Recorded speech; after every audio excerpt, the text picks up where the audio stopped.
Welcome to our top 10 to our worst of 2018. For those who've been following our channel, we ended up doing our top 10 best movies of 2018. So now we're going to be looking at the films that pissed us off or fucking made us want to fucking gouge our eyes out from blow our brains out from 2018. Yep. So now we're going to be getting into the films that of 2018 that really were the shit.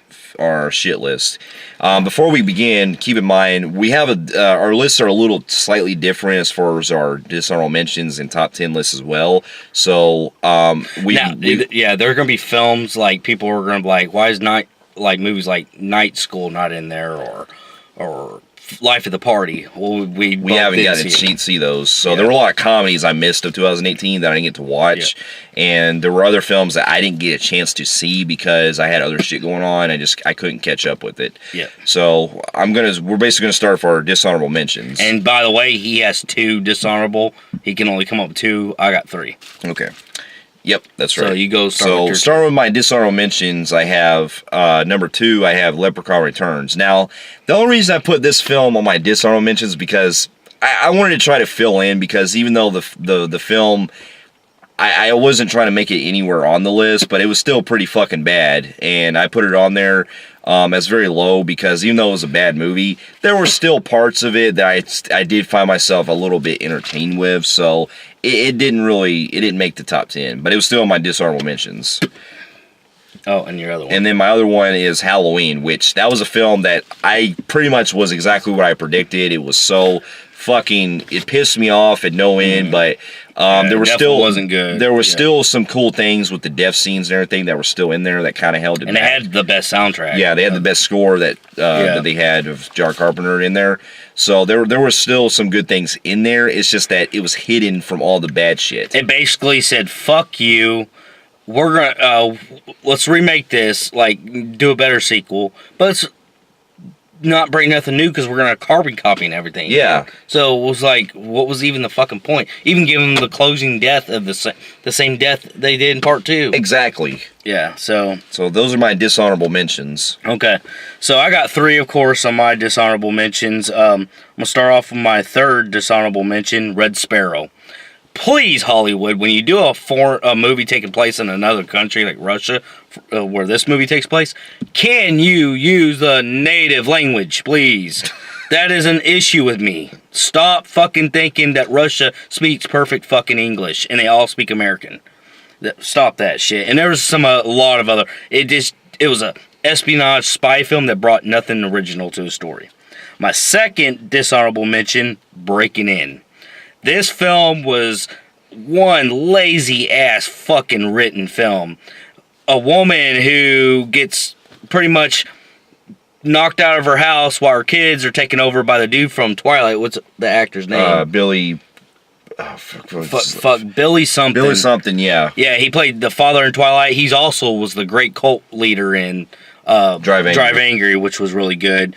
But this one, he looks fucking bored. Like, he don't want to fucking be there. Damn. And then they go and pick the most found on the street actor that's supposed to be playing, equivalent to Foot Soldier, and they make him the fucking main villain. Jesus. I can go on, but this is just dishonorable mentions. And my number 1 dishonorable mention is Cloverfield Paradox. Boy, did this fucking one kill the Cloverfield films, probably for good. Or for a while, at least. This was released on Netflix, straight to Netflix. And I don't know what the fuck they were trying to do with this movie. I don't know. But I don't know. He's going to go in more detail because I know it's in his top 10. But those are my dishonorable mentions. Fair enough. And now we're going to get into our official list for our top 10 worst of 2018.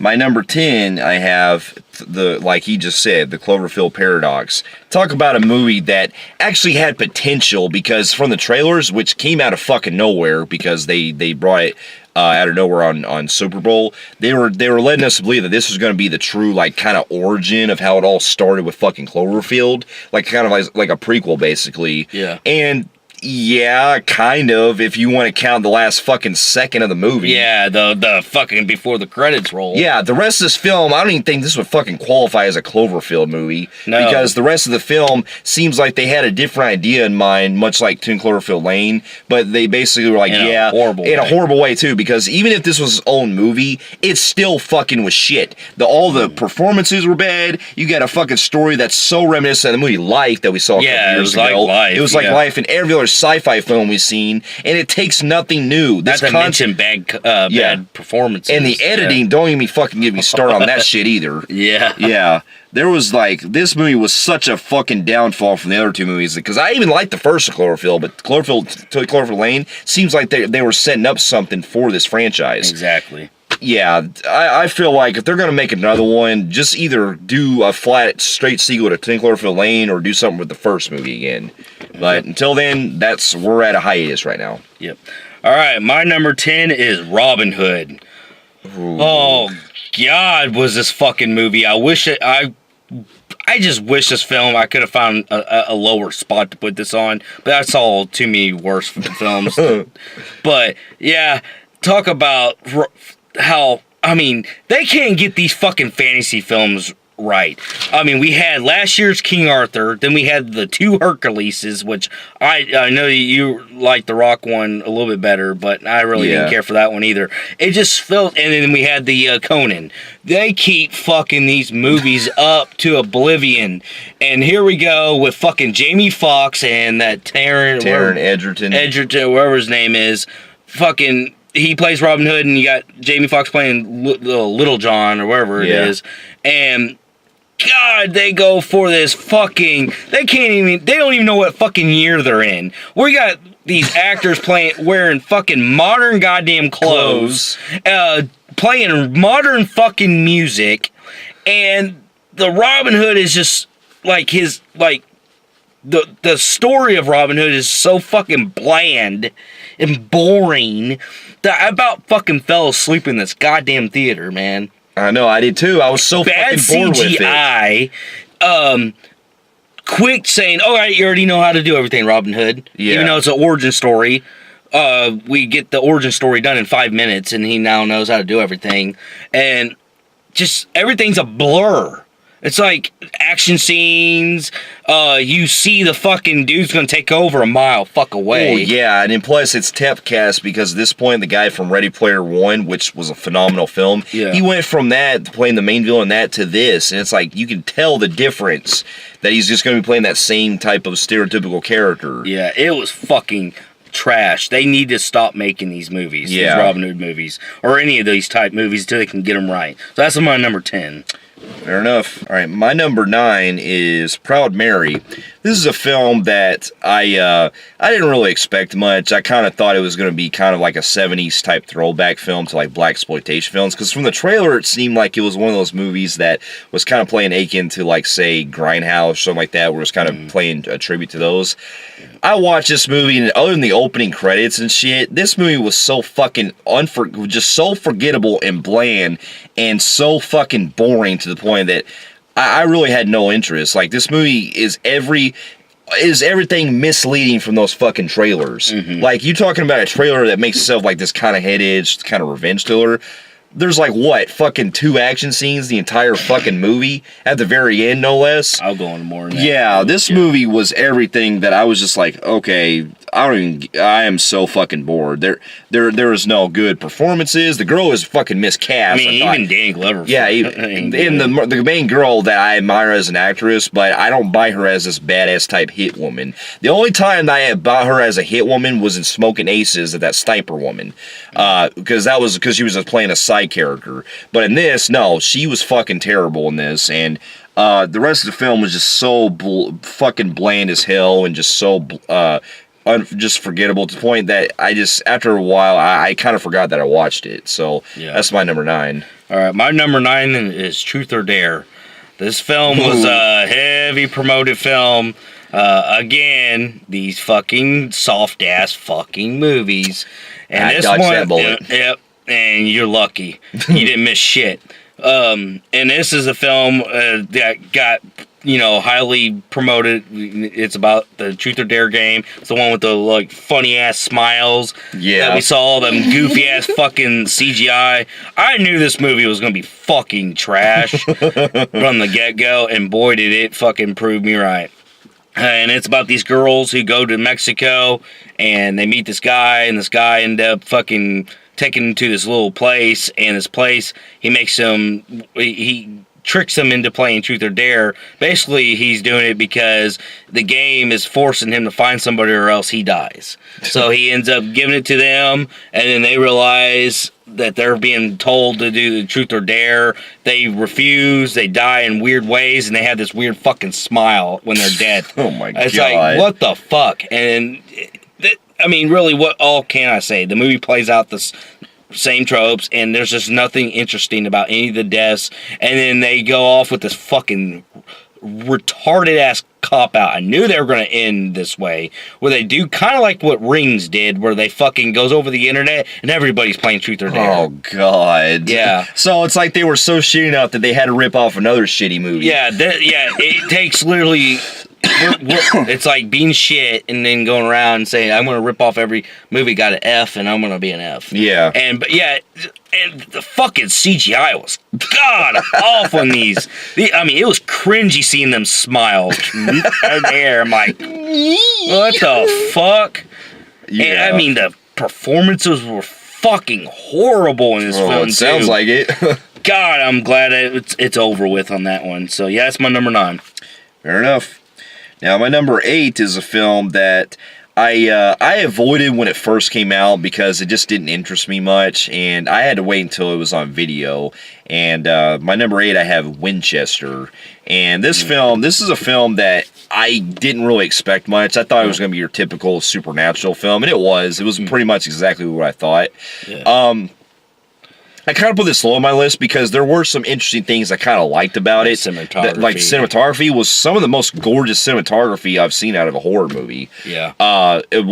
And basically, like the concept itself, because basically it deals where you have Jason Clarke who's having to go to this Winchester home. Which is a real place. Which is a real place that's based on a real life case where this woman, who's the widow of the guy who did the famous Winchester rifles, got killed. And basically, it's trying to pull itself off as like kind of this clever, supernatural horror, but much like we've seen like all these countless fucking ghost movies, it comes across as fucking boring, stale, so many just shit you call it, everything out of the ordinary, and it just and then not only that, it rapes your ass in the end. Yeah, it was gonna be. It had something going for it in some of the later stuff, like we seen the flashbacks, but they waste the concept they use with it. Yeah, it was gonna be somewhere on my list, but because I saw a lot more worse films than he did, it escaped by like a fucking nut hair. Yeah. But yeah, I get you, man. It was fucking boring as a motherfucker. Hard to like stay in contact. That fucking ending. Yeah. Was so anticlimactic. It was like all you had to do the entire time was use a fucking bullet the entire time in one shot. I'm like, you could have done that the entire time. Mm-hmm. So yeah, that movie was a fucking chore to sit through, and that's my number 8. Okay. My number 8 is Hunter Killer. Oh boy. Oh God. This movie, Gerard Butler, you made my list again like you did fucking last year with Geostorm. This motherfucker, I like this dude. This is like one of my favorite bad actors. Like, not bad actors. It's my favorite. He's a good actor who makes probably the worst choices in Hollywood. Yeah. Despite he's made some really good ones. Yeah. His filmography is fucking dog shit. I don't understand why he's doing this. He's like taking the Nicolas Cage effect, going, I gotta look for the bad movies and playing them. But golly, I knew this film was doomed from the fucking trailers alone with the CGI. Oh, you can notice the CGI in the trailers. That's fucking bad. But when you watch the movies and the trailers actually made the CGI look even better than the actual movie. Oh God. Oh my God. I will say this is the second worst CGI looking film I've seen all year, and I will get to my number 1. And I will tell you right now, the performances were just so fucking boring. Poor Gary Oldman, man. Yeah, Gary Oldman's wasted. You got to have Common in there for some reason. You're supposed to buy as an admiral. Yeah, admiral, and then you get the chick from fucking Scooby-Doo that's in it, and she's fucking just the woman that works in secretary and just running around. Yeah. She's pointless. And they're basically, what it is they're trying to save these guys, fellow Americans who were sunk by a submarine. They think the Russians did it. So Gerard Butler and his team go try to save the crew.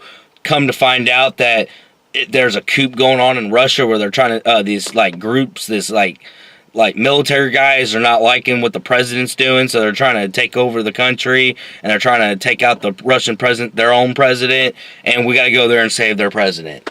This is probably another film that can't use the fucking native language.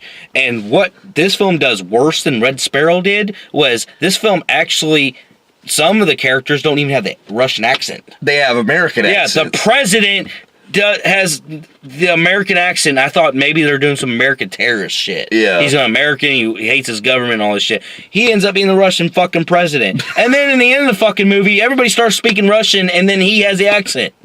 We're so inconsistent. This movie is so inconsistent, and like I said, the CGI, oh my mother. Especially with the bombs.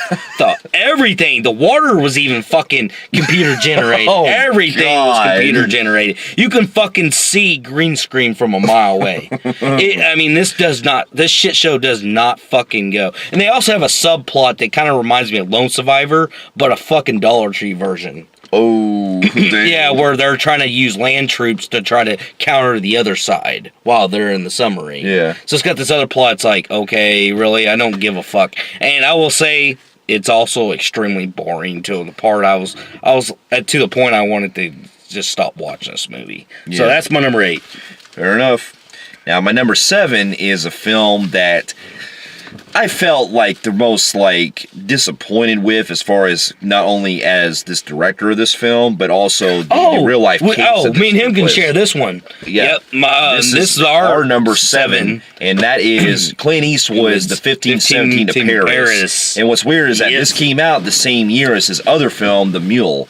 And while The Mule was was not a great movie, it was still doable. This was where I consider Clint Eastwood fucking lost himself as a director. Oh my God, this movie is based on the real life case that happened with these 3 guys that actually stopped the Marines that stopped this terrorist attack. That happened on a train in Paris. Yeah, and I really commend the guys for actually doing their service and actually having themselves play themselves. The idea of them playing themselves in the movie. I will give Clint Eastwood heart for what he was trying to do. He was trying to say, you know what, let's do something we've never done. Yeah, where you actually cast the real life guys as the main characters. I see the heart in it, but it was a fucking disaster. It was. In the acting. I'm sorry, but you can't take a fucking 15-minute part in real life event and stretch that out into a fucking hour and a half movie. It does not work. If people are not familiar, this event lasted no longer than 20 minutes, and boom, that's how fast it took them out. Yeah. How the fuck are you gonna make a plot? This movie is more for just a quick documentary. Yeah. They couldn't even make a documentary an hour and a half with this story. Because other stuff, Clint Eastwood literally struggled badly to write a story out of this. You see them, you see them as little boys, and you think it's some school movie growing up. What the fuck is this shit? What does this got to do with the story? Yeah. And then you see them going to Marines, which I can kind of buy. And then you see, the dialogue is some of the worst I've seen all last year, where they have them talking about cats, dogs, or just random conversations that have nothing to do with Hey, what's your favorite drink? Pepsi. Mine's Dr. Pepper. I'm like, you could see how badly Clint Eastwood struggled. It was so padded out to the point. I wanted to fucking turn it off immediately after they got to a lot of the other stuff. Yeah. But also that, it had some of the worst editing I've seen, because every scene, when they would be cutting them back to the train, they'd be coming back to other scenes where they're in the flashbacks. The editing is him getting, the guy running, getting just closer to the killer. And then it would come back and he's getting closer. I'm like, what the fuck? Why would you do that when you finally get to the spot, you start it all over again, he runs him towards him? Like, why do we need that shit? Yeah. And then not with that, what really fucking bothered the fuck out of me was half of the fucking movie is them going on vacation. Yeah, where they go almost 20 minutes. And we get to literally go see them eat at a concession stand. Go to a club. go upstairs to their hotel room. Yeah. I thought we were going to see one where they go and take a shit in the toilet. I was like, God damn, Clint Eastwood, this is your worst fucking movie. Yeah. Dude. I am sorry, this movie was trash. So yeah, it was my number 7 too. So. Yeah. So go your 6. Yep. Now my number 6, I have, dude. You know, I have Future World. Now, this, believe it or not, this is interesting because this was directed and starring James Franco, and it was also directed by another guy who was as a co-director. And here's the interesting thing is that James Franco I admire as an actor and as a director because in 2017 he ended up having Disaster Artist that came out that ended up making my best of list. Yeah. And I was a little interested in this on the whole kind of Mad Max feel because this one takes place in the near future and everything, and it's basically about like how you have like these robots that are coming that basically took over humanity and stuff, and you have James Franco who's like this villain who's basically trying to use this girl who's like a robot to do his stuff for him. Already, when I watched this movie wastes every ounce of potential it had. This is the basically like you described. It's the Dollar Tree version of fucking Mad Max. It takes a concept that could have been interesting and makes it look like shit. Like all the cinematography is fucked up, other than a couple shots, and the way it's edited is fucked up. The choppy shit fast choreography is really fucking choppy because the whole story is all about this fucking dude who's taking care of Lucy Liu, because the cast kind of got me interested. You got Lucy Liu, you got James Franco, you got Mila Jovovich, you got a huge list of stars, and they're all fucking wasted. In fact, this is probably one of James Franco's worst fucking movies he's ever done.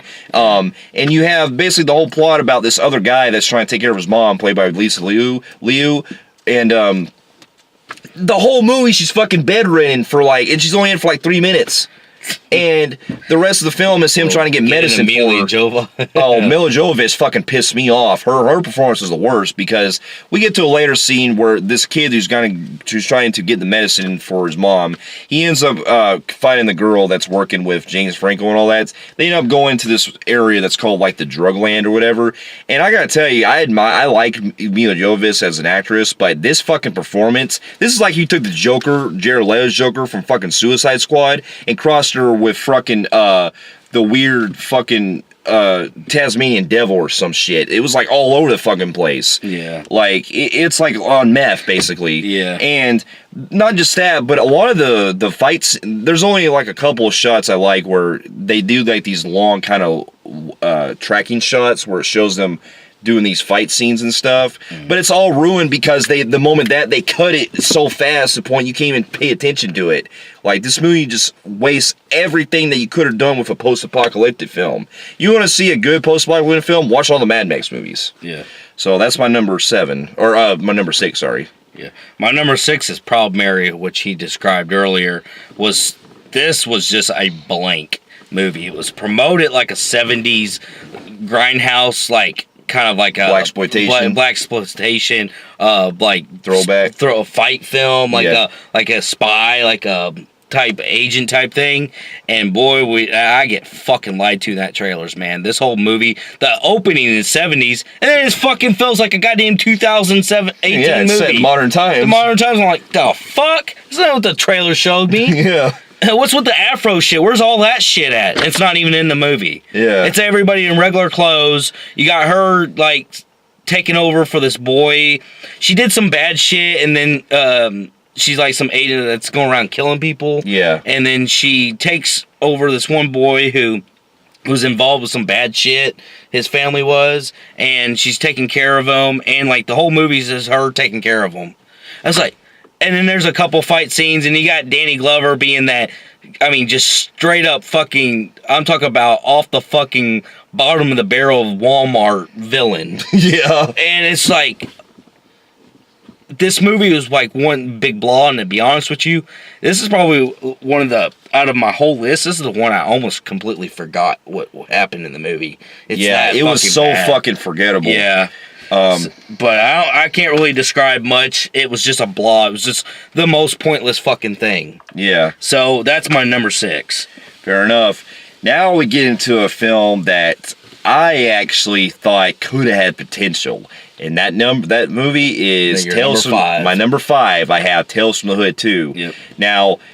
Tales from the Hood 2 is the sequel to the original 1995 film, Tales from the Hood, which, believe it or not, growing up and to this day, I still actually admire. Yeah, I actually enjoy that first one. I do too. Given for what it is, it not only was a good like anthology format, kind of like Tales from the Crypt and stuff, but it actually kind of had like the when it came out, it was kind of ahead of its time because it basically dealt with kind of like hidden social issues that took place in that first one.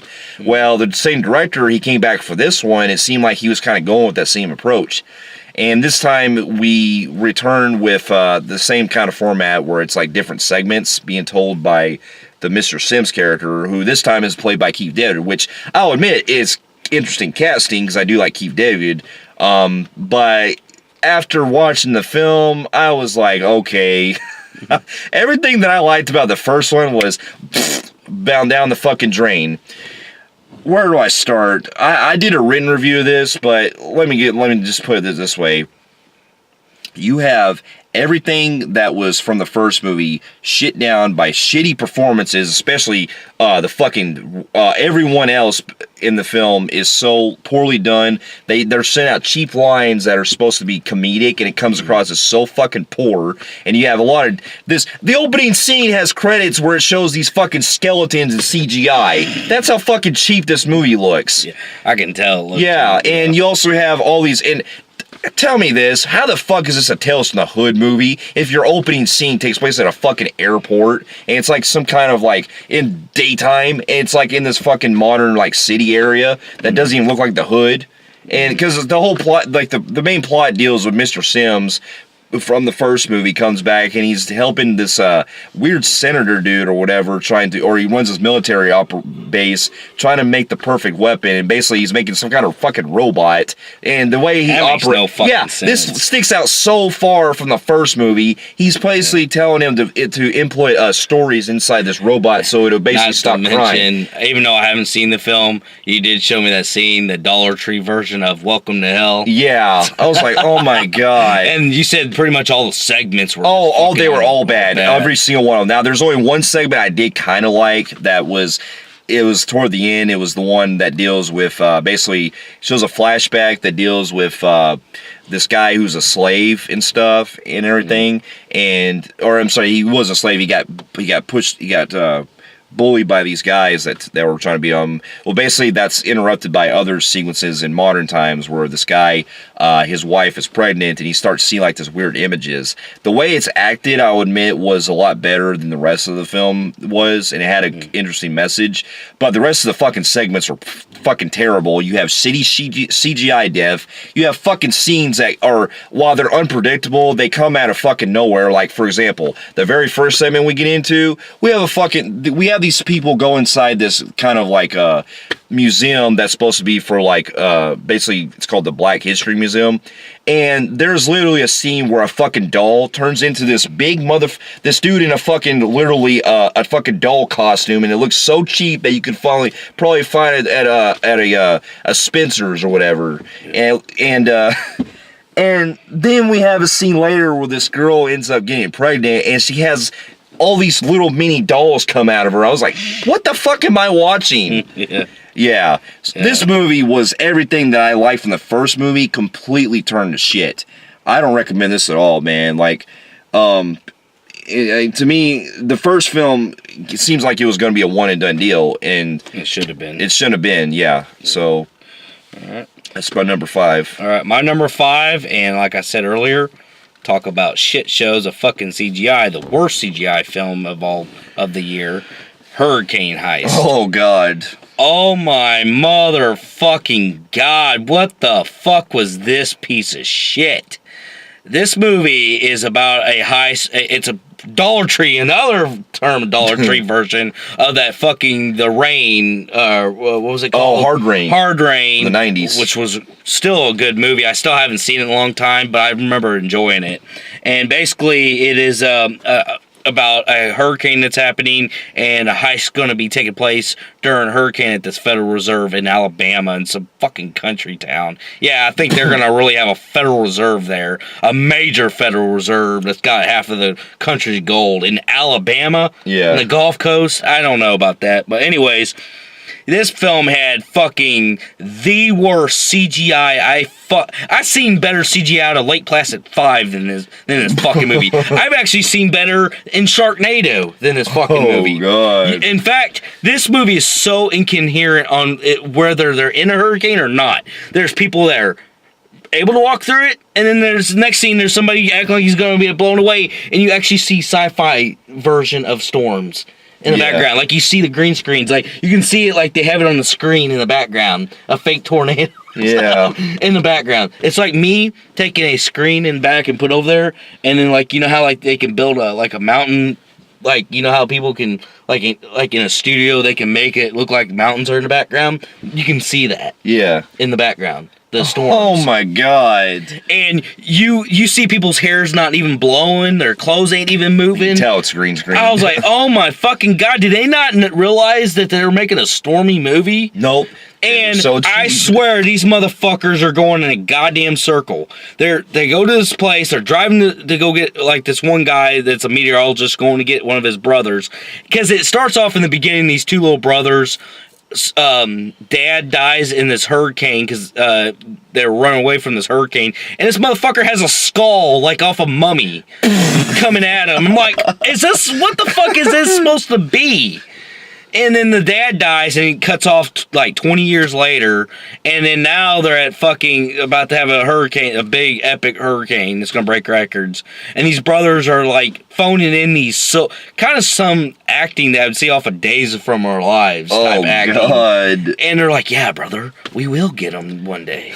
We will. I'm like, what the fuck is this shit, man? This went to theaters? This is a movie that pushed some good like movies like Mandy or something like that, for example, out of theaters of chances. Like, I'm just throwing out examples of movies that we didn't get because of this. Yeah, because exactly. it went to our theaters. The Hurricane Heist did. I know. And I was like, this should have been something I find at the dollar bin.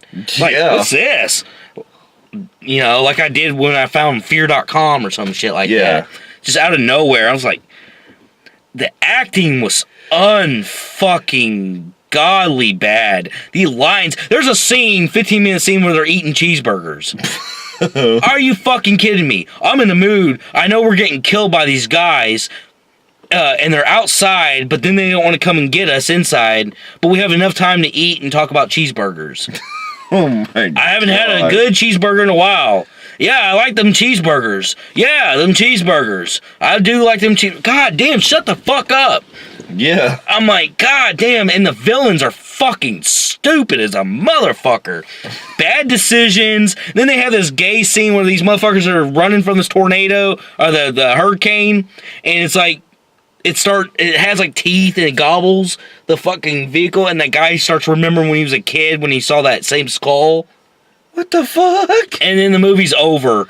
This was, godly, man, if it wasn't for some shit fest as I saw this year, this movie could have been a lot lower on my fucking list, man. I bet. It was horrible, man. So yeah, that's my number 5, The Hurricane Heist. Fair enough. Now, my number 4, oh God, this was a film I wasn't looking forward to. I mean, I was at first on the first trailer, but after seeing it, I was in for some trouble. My number 4 is Slender Man. Now, here's the interesting thing, was that from the concept that they were going for, from the trailers and stuff, it seemed like it had potential. You know, kind of like, well, basically it would have been more kind of like same version as Bye Bye Man. Yeah. But, you know, because fucking whatever, this boogie type man. But the trailers kind of had me curious because they had like some really dark shit going down. It did. But Pretty fucking two dark. things that kind of threw me off was, first of all, from what I heard, the Slender Man thing was actually a lot prominent from like the late 2000s than it was today. Because if you know about the Slender Man, it's that creepypasta that's known on YouTube and shit. That shit was a lot relevant back in the late 2000s, not currently in this decade. Yeah. And the other thing was that the moment I heard that this movie was going to be PG-13, already I was in fucking trouble. It's like, oh, okay, here we go. Oh, now they're fucking bye-bye, man.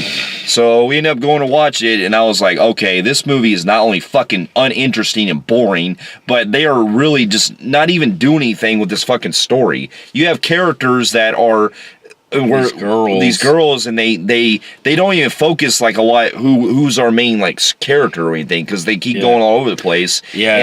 And they also have like the fucking Slender Man, not even really like, I mean, when he kills you, you don't even really see the death scenes. They're all fucking cut so bad. Yeah, you do like they're trying to be more weird images and stuff. I'll get into my talk of mine, but yeah. But not just that, but this movie was just so dragged out to the point that I didn't care. Like I was so not interested with what they're doing. Right. And plus, also from the way that some of the characters like deaths, like the way that they see the Slender Man and stuff. It's very inconsistent because some of them can actually like die from it, but then other ones can survive, if that makes sense. Yeah, it made no fucking sense. It's fucking weird. Like, it's been a while since I've seen that movie, but it was such pain. It was such a bore fest to get through. Yeah. So that's my number 4. Okay. My number 4, and yes, these movies have been in all my top 10s every time, and I will say, thank God, because I'm going to celebrate. Finally, it's over. 50 Shades Freed is my number 4. Thank God these movies are fucking over. I don't have to talk about them anymore. Talk about easily one of the worst of the franchise by far. Hands down. Sounds like it. God, we get now to the part where they're kind of they're married, and now it continues on from 2 where you had like this one guy was kind of obsessing over Dakota Johnson's character, and it goes on, and she got him fired because he was trying to have sex and try to rape her and stuff. Well, this is like now him after her. Yeah. And well, that's cool and all, but that's really just 2 minutes of the fucking plot. The whole movie is just them fucking. I get it. I fucking get it. The books are like that. But there's got to be more to the fucking story. Yeah, because it seems like it's like how they described the other 2 films. It's basically softcore porn, but in disguise itself as a movie. I swear to God, even the fucking sex scenes get repetitive, because I swear to God, every fucking sex scene in this movie was used in the other fucking movies. Yeah. It was like, hey, you remember that one scene you did in Part 1? Let's borrow that scene real quick and we'll just say that again. It's the same fucking shit. They fuck the same direction. The same way. It doesn't change anything. In fact, they wear the same clothes as they were fucking in Part 1 or 2. Oh man, that's fucking cheap. And then it's just fuck. Cool batch of even arguing back and forth. No, I don't want this house. No, I don't want this house. Da da da da da. And then the bad guy comes finally in at the end. Tries to. This is where probably the only little life, and it doesn't matter. He actually tries. You think that he kicks her stomach and kills their baby. Well, she's pregnant, by the way. Yeah. And basically, they arrest him. It was like the softest arrest ever. Like she shoots him in the leg, and then they arrest him, and then it's over. Jeez, the one movie that tries to push itself, and yet they don't have chemistry. Yeah, again, of course. These movies, as they go on, it shows more they hate each other in person. And I will tell you, this is one of the worst fucking franchises I ever watched. And I only pain through it because, ironically, my previous relationship and the relationship I'm in now, girls, of course, are going to get into it. So I watch it for them. Yeah, I haven't seen them. I haven't seen them since the first movie. I don't intend to, because the only time I would watch these movies is if I'm with a woman or if I. Well, I watched the first movie when I was with my ex. Yeah, I was with one of my exes. Yeah. Yeah, and your ex, and then the third one I watched, or the second and third one I watched with my current girlfriend. Yeah. And just to say we finished the franchise, and I will say 50 Shades Freed, I am fucking freed from this fucking shit. Exactly. I never have to talk about it again. My number 3 I have is Robin Hood. Much like what he said, talk about a fucking movie that just was so pointless. It really had no purpose being made. Like, it was a film that I already from the trailers I was just not looking forward to, because I sat through the 2010 version of Robin Hood with Russell Crowe, and I thought that movie was a piece of shit.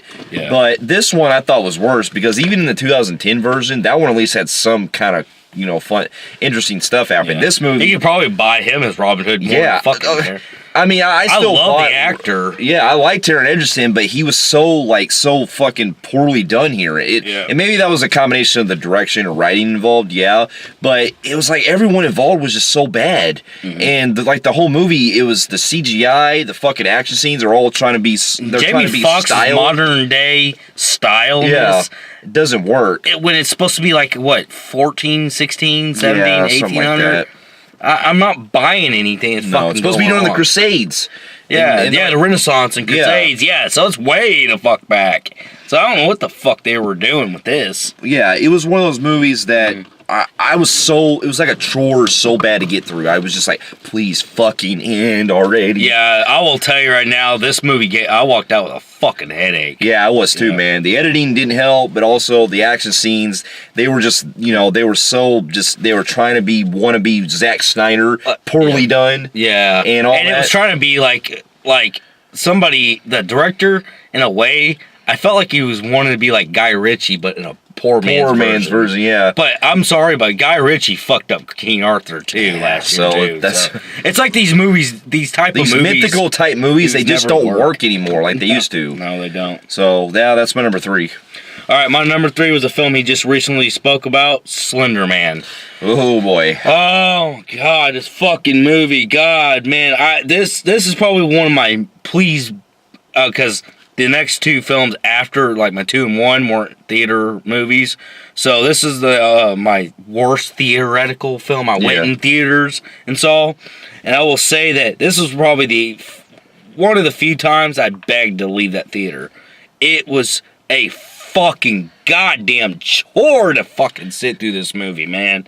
I will say that, again, it's about the pasta thing. Creepy pasta. Creepy pasta, which is based off a true story in a way, but it's not about Slender Man himself. They just turned it into a monster movie. But it's about kids in real life that actually say they see this guy and they've killed people in real life. And I hate to say it, but I mean, I kind of wish I would have saw that version. Yeah, like the actual... The real life shit, why people think they see him. Yeah. And this. The PG-13 killed it. The creepy images were... The trailers actually kind of like that slow motion of the cops going. Yeah, that was interesting. And that wasn't even the fucking movie where the girl was trying to kill herself. I know. That was cut. And this is one of the few times you don't even know who the fucking main person is. Yeah, because they keep going all over the place. Yeah, they have like probably like the more upstanding main actress, and you've seen her in like Wish Upon and all Wish that. Upon and the Annabelle, I think. Yeah, I think it was Wish Upon. Yeah. Yeah, Wish Upon. She was that one girl. Yeah. Yeah, and I believe she was also in the first Conjuring. She was also in I think in Truth or Dare. I can't remember. No, that was a different girl. Okay. Well, anyways, this girl, you think she's the main, and she gets pushed aside, and this other girl comes in. She's pushed aside. It's like everybody's like, who the fuck is the lead here? Yeah. Who's taking charge of this? And I will say that this movie, what kills it the most is it's probably one of the most boring movies I saw in theaters of 2018. I did too, yeah. And, and there's like you don't see anybody die. You don't see the purpose and why certain people live and die. And then, what I will say, for what it's worth, you didn't bring it up, I will have to bring it up. I will say that I did laugh at that fucking weird sex scene. Yeah, that one where it's like, I'm like, what the fuck? Yeah. That came out of nowhere, and they did have me fucking roll. That was one of the only highlights. But this movie just was a blob of nothing going on. Oh, I see Slender Man. Oh, you're gonna kill me. And then they're looking for that missing girl. And, like, nothing comes of it. And then, like, the girl wakes up and, like, she's in his nut house. And it's just nothing but copying off of Rings with the maggots. And then you see the weird imagery. And that's all they do throughout the film. It tries to be shock for the purpose of shock. For fucking no reason. Yeah. It tries to force itself. Yeah, so... Yeah, I have nothing different from him on that one. That was Slender Man number 3. Fair enough. And since Robin Hood was my last theatrical film that I considered to be the worst, we now get into a couple of direct-to-video films that I honestly weren't looking forward to, but I had to subject myself to. My number 2 being Deep Blue Sea 2, a film which has nothing to do with the first film, because the first film I actually enjoy. I actually enjoy a lot with the first movie. Yeah, I did too. It's kind of dated with some of the effects, but it's still a fun shark movie. Yeah. This movie is already from the get-go, from the trailers, it looks like it's already already fucking too late years made. And it's not even a sequel because all they do is carbon copy the same plot from the first one. Yeah. It's literally the same fucking plot. And from what I've seen, I didn't see this film, or more likely would have made my list too. But from what I've seen, it looked like it even like get the black guy being what's his face? Kind of like LL Cool J. And then they get the one guy. It looks like the one guy. Well, here's what they did. It's like they kind of swap certain roles. Yeah. Like the girl is kind of like because they have the guy that's in this movie. Because the plot basically sets up. It's similar to the first one where you have this drug that they use to make these sharks smart and all that. And what's weird is that you have a guy in this movie who kind of looks reminiscent of Jason Momoa, kind of like on the physical level and everything, who's trying to be the wannabe Billy Badass and shit. And then you have this other guy. This black guy who's basically the equivalent of the girl from the first film. So he's kind of playing the same character in that. So all the characters in this are literally just carbon copies of the first movie. And all this is taking place where they're trying to get the sharks to, perform. And unlike the first film, which focused on just the regular main sharks, this feels more like a fucking sequel to Piranha 3D because they focus on the baby sharks the whole time. Well, that was a good film, but I'm saying it felt like more of a unofficial sequel to that movie because you have these baby sharks that are doing most of the killings and they're fucking poorly CGI. The CGI in this movie is awful, like it usually is typical direct to video. It was a useless fucking sequel. Yeah, and I showed you what it looked like. Yeah. And also what kills me the most is that there's an interesting concept they try to use where the guy actually takes the fucking drug himself to kind of be smart and. It's so inconsistent because the dude's making more worse choices than the other characters. I'm like, dude, you're getting yourself into more fucking trouble. Yeah. And it seems like more of a force. It is. This is a wannabe trying to be a name only sequel that is just a carbon copy of the first movie. If you've seen the first movie, it is literally beat for beat from that. This could have been just completely just a remake. It had no reason to call itself number 2. Yeah. And because it doesn't even share any of the same story or anything from the first movie. Yeah. So yeah, that was my number 2. This movie, this was one of the worst shark movies I've seen probably since fucking Shark Night. Yeah. All right, my number 2 is, oh my god, Children of the Corn Runaway. Oh Lord! And this was it's the 9th installment if you want to go concurrent with the first 9, 10th installment if you want to add the fucking remake. And this is pretty much like the latter sequels that keep going on. Is another bizarre, its own standalone story that is very incoherent to what Children of Corn was meant to be. First of all, it should never have gotten this goddamn far in sequels. So it's about this woman who pretty much runs away from Gatlin, Nebraska, and now we're in some fucking like Idaho or Colorado or somewhere. And basically they're going from town to town. Basically she got pregnant by one of the kids, Children of Corn kids, when she was a kid too. And it cuts back 10 years later where her and her son are on this like run. And they're trying to find a place to live. And they kind of do. And they find it in this little home, in this one little town. And they basically set up to where like, let's live here just abruptly. And while this is going on, it feels like something's following her. She keeps having these scary, weird images. And she gets a job as a mechanic, which is weird because, I mean, I think this is for weird stereo. Like, we must take a black guy in this film and make him a country folk. That's weird. And it looks like the dude from Everybody Hates Chris. Yeah. And they have him go dipping. Are you gonna do that? Just like, yeah, you know what a radiator is? I mean, it's just fucking cringy as shit. Oh my god. And basically, she's working in this fucking mechanic shop. And then she goes to this cafe. They tell her to go eat at this cafe. And she keeps seeing scary images of, like, kind of like almost like a copy of part 1 where everybody gets killed in the cafe thing. Yeah. And it's a split second. And we're talking about where they take the killings, but then they make them Matrix looking. Where it's all slow motion. You see the slow motion where the slit and then, like, blood goes... It's like all CGI. 3D. I'm like, this movie ain't even 3D, so why do that? Yeah, that's weird. So, and that's the only children corn aspect in this film. The rest of it is basically her going back and forth, 3 different looks like 3 different type of sets. And she keeps seeing scary images. And then you keep going to this cafe where this girl, which is probably the only notable actress to ever done anything, and she was in the Hellraiser Judgment. Apparently. Oh, yeah, that's right, yeah. One of that. And this girl has this fetish for hurting, like, her customers. And then you have, like, this fucking girl who's supposed to be the Isaac in this one. Every one of them's got that Isaac in each one. And it's this little girl in this yellow dress that she kills some people in this film. But for the most part, she's just... The main actress keeps seeing her for some reason. And don't know why. And she keeps noticing that something's wrong with this girl.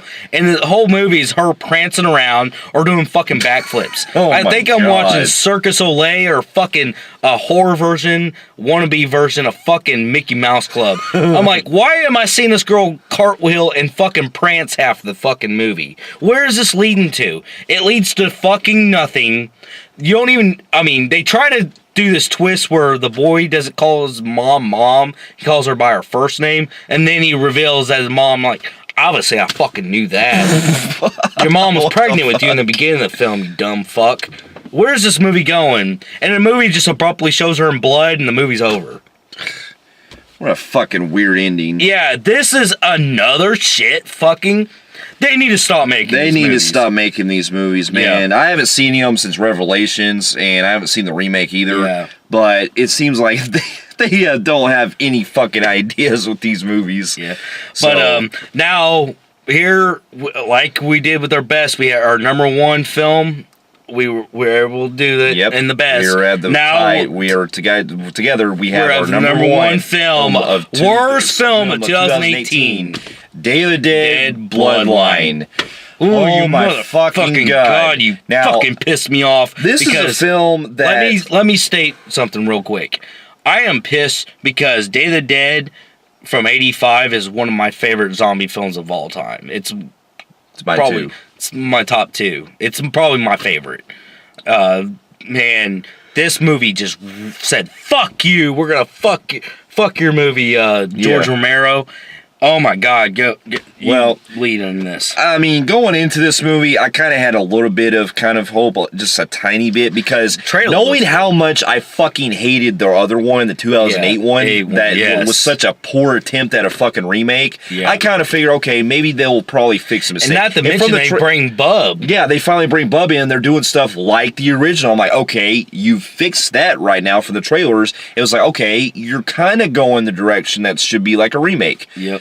Oh no, this to me, I don't know which one's worse, this or the fucking 2008 one, but this one to me is even more of an insult to this one, because now they have it to where fucking zombies are so inconsistent in this, because the movie starts with fucking shitty editing, where you have fucking the girl, telling the story and stuff, and it cuts back to when they were still before the apocalypse happened. You have the zombies doing the weird fucking dance kind of stature they do, look fucking poorly done. And then throughout the entire film, we had to deal with these fucking humans that are in this bunker, which is, you know, supposed to be from the Day of the Dead remake, from the original. And throughout the movie, we discovered that there's one zombie that's the whole time was a fucking rapist trying to rape this girl, and even as a zombie, he still wants to do that same shit. And this zombie that's supposed to be the Bub equivalent, he's so completely fucking poorly done, because the rules they established for him are so inconsistent. And not only that, the actor who plays him played in another fucking shitty movie called Prom Night. Oh yeah, where he was the villain. So apparently this guy just isn't a good actor. Yeah. So yeah, they get this Bub thing. He's like fucking smiling, trying to... I mean, this is the fucking Sam's choice of fucking Bubs right here. This is the insult of Bubs. Not to mention, the fucking set piece where they're living at looks like a goddamn stage. Yeah, it does. Yeah, and I mean, this fucking film was an insult to one of my favorite zombie films of all time. Now, despite some decent gore and everything, this movie was basically bad acting. It had fucking shitty acting. Some of the worst acting, especially the dude that tried to be the wannabe equivalent of Captain Rhodes. You will never fucking be on that level, dude. This dude is trying to be basically like the equivalent of high school level acting, even at its worst. Oh god, the lines are so fucking terrible. Basically, it's just a boring film that just doesn't go anywhere. It's just like, yeah, we're gonna test this guy, bub. He might do something. Look, he ain't gonna bite me. And what the fuck is up with the narration as well? The girl is telling us like, oh, we have to do all these tests. I'm like, I fucking know that. You don't have to tell me every 2 minutes. Yeah, this movie's based off of narration. Well, and then one part where the girl is telling us about, like, we had to do tests because we knew that. I was like, I fucking knew that. We seen clearly that Bub is a test subject for it. Whatever. Yeah. So, but yeah, that's our worst film of 2018. Yeah. Dead Bloodline. And I want to say to that movie, fuck you for raping George Romero's one of his best movies. Exactly. Fucking piece of shit. Yeah. So, fair enough. Now, for those of you who have also had, for the rest of you who have done your list of top 10 movies of worst or your worst movies of 2018, let us know in the comments below of what your lists were, and if you've seen some of these movies, let us know in the comments below as well of what you thought about these movies. And if you like what you see here, you can feel free to like and subscribe to our channel and check out some other reviews here and our website at filmphreeks.com, and we'll be seeing you in our next review. We'll see you later. Later.